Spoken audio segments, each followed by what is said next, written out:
क्या आपके मुंह से लार टपक रही है? क्या तुम पीना चाहते हो? जो आदमी खुशी में डूबा हुआ था, उसने महिला के कंधे पर घाव बिल्कुल नहीं देखा। जब उस आदमी के भाई ने उसे ढूंढा, तो महिला उस आदमी के ऊपर लेटी हुई थी और उसे मारते हुए काट रही थी। तुम क्या कर रही हो? चीजें वैसी नहीं है जैसी दिखती है। भाई ने अपने भाई की रक्षा की प्रवृत्ति में महिला को गोली मारकर मार डाला। जब वह सोने ही वाला था, महिला अचानक वापस जीवित हो गई। हम तुम सबको मार डालेंगे। ठीक है, क्या फिर से सो नहीं सकते? आज मैं आपको जो दिखाने जा रहा हूं, वह है नवीनतम high definition horror film drunken master. इस सब की वजह यह है कि आधी रात को सड़ी त्वचा वाला एक आदमी छोटे शहर में एक किसान के घर भाग गया। उसने दिखाया कि कोई उसे लूट रहा है और मारते हुए पीछा कर रहा है। उसने 2 सोने के सिक्के भी निकाले। दंपति ने इसे अपनी आंखों से देखा। जब उसके पीछे लोगों की एक टीम आई, तो महिला ने झूठ बोला कि उसने किसी को नहीं देखा। देर हो चुकी थी। आदमी ने महिला को चेतावनी दी कि जो लड़का भाग गया है, वह उतना मासूम नहीं दिखता जितना वह दिखाई दे रहा था।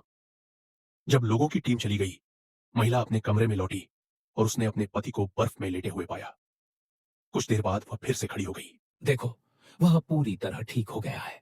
अरे बेबी, अब सुबह होने वाली है। इस समय काले जुड़वा भाई अभी अभी इस छोटे शहर में लौटे थे। दोनों भाई मामूली लोग नहीं थे। वे पहले शिकागो की अंधेरी गलियों में घूमते थे। अब उन्होंने अपने गृहनगर आकर अपनी खुद की काले सफेद वाली टैवर्न खोलने का फैसला किया। सुबह उन्होंने टैवर्न में लकड़ी का एक टुकड़ा बजाया और टैवर्न खोल दिया। छोटा काला और बूढ़ा काला और शिकागो से लाई गई शराब से भरी एक गाड़ी, सब कुछ तैयार था। उन्होंने रात में ही सीधे दुकान खोल दी। ज्यादातर सभी काले लोग थे। कभी कभी कोई उपद्रव करता था और जुड़वा भाइयों द्वारा खड़े तरीकों से दबा दिया जाता था। वे इस आजाद स्वर्ग में मस्ती कर रहे थे। यहाँ कोई शोषण या भेदभाव नहीं था। लेकिन जब टैवर्न का कार्यक्रम आधा हुआ, तो बाहर 3 अनचाहे मेहमान आए। वे थे आधी रात का वह गोरा पिशाच जिसका नाम रे था, और उस जोड़े ने जिन्होंने उसकी जान बचाई थी उसे अपने साथ ले आए। उस समय पिशाच अंतर नहीं समझ पा रहा था।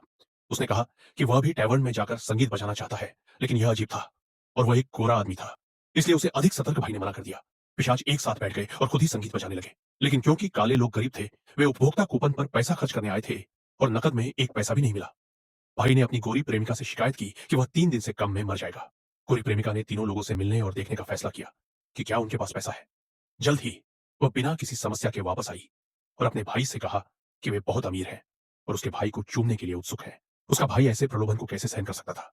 जब दोनों एक सुनसान कमरे में व्यापार करने आए, तो उसकी प्रेमिका सीधे लार टपकाने लगी, लेकिन उसके भाई ने परवाह नहीं की। जब उसका भाई दरवाजा खोलकर उसके पास आया, तो उसने यह चौंका देने वाला दृश्य देखा। उसके भाई की प्रेमिका ने उसके भाई की गर्दन काट ली थी।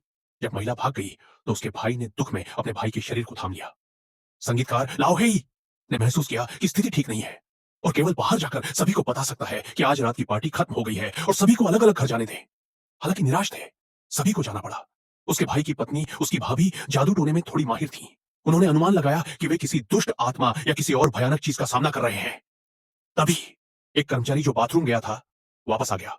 वह उसका भाई जिस पर भरोसा करता था, लेकिन उसकी भाभी का भाग्य अच्छा नहीं था और उसे अंदर नहीं आने दिया। दोनों के बीच झगड़ा हो गया। कर्मचारी ने केवल आज का वेतन देने का अनुरोध किया। सौभाग्य से उसके भाई ने तुरंत प्रतिक्रिया दी और दरवाजा बंद करके बाहर ताला लगा दिया। अचानक कमरे में आवाज आई, संगीतकार लाओ हे। सुनने गया, वो उसका जुड़वा भाई था जो वापस जीवित हो गया था।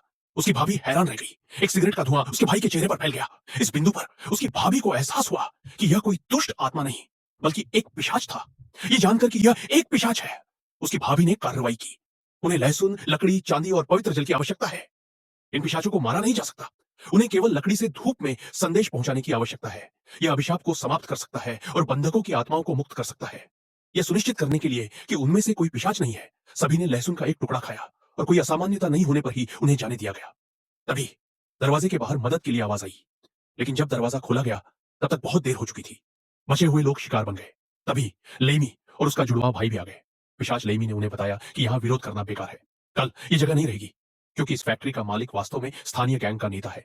नेता ने बेशक जुड़वा बच्चों का नाम सुना था, लेकिन पहले उसकी प्रतिष्ठा और व्यवसाय छीन लिया। नेता कल जुड़वा बच्चों को मारने की योजना बना रहा है। लेमी काटे गए व्यक्ति की याददाश्त को अवशोषित कर सकता है।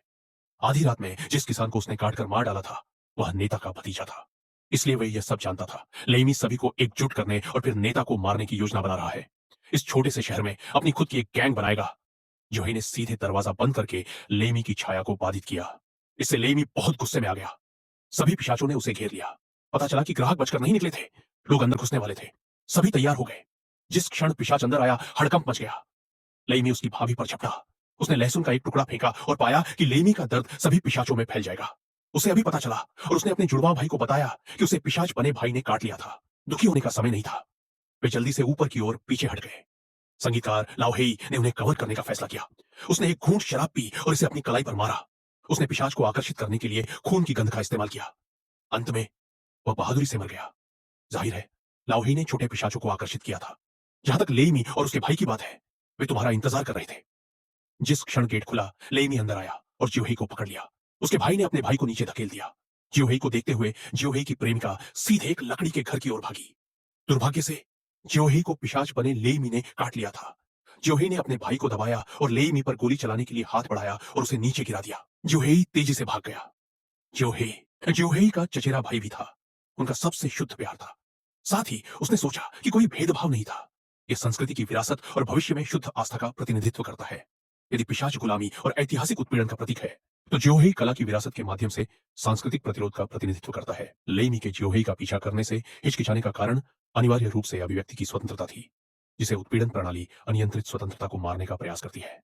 अंत में जियोहेई की परिकथा के अंतिम क्षण में उसके भाई ने लेइमी के दिल को छलनी कर दिया। लेइमी दर्द में थी। उसके बाद आने वाले सभी पिशाच दर्द में थे। आखिरकार पूर्व में लालिमा छा गई। सभी पिशाचों ने आग लगा दी और सूरज द्वारा जलकर मर गए। अंत में लेइमी धीरे धीरे एक अग्निस्तंभ बन गई, जब तक कि वह गायब नहीं हो गई। उसके भाई के पास अभी भी अंतिम लड़ाई थी। उसने अपने चचेरे भाई जियोहेई को घर के रास्ते में मजबूत किया। उसने लंबे समय से न देखे गए पुराने खजाने को निकाला।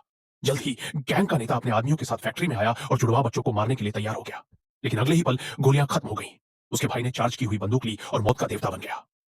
उसने बिना रुके स्थानीय लोगों की जान ले ली। आखिरी ग्रेनेड ने सभी दुश्मनों को मार डाला। बचे हुए गैंग लीडर ने अपनी जान दे दी। अगले को उसके भाई ने मार डाला। जियोहेई के चेहरे पर निशान बुढ़ापे तक उसके साथ रहा। वह सबसे प्रसिद्ध संगीतकार भी बन गया। उस रात दो लोग उसके पास आए। जियोहेई उन्हें देखकर चौंक गया।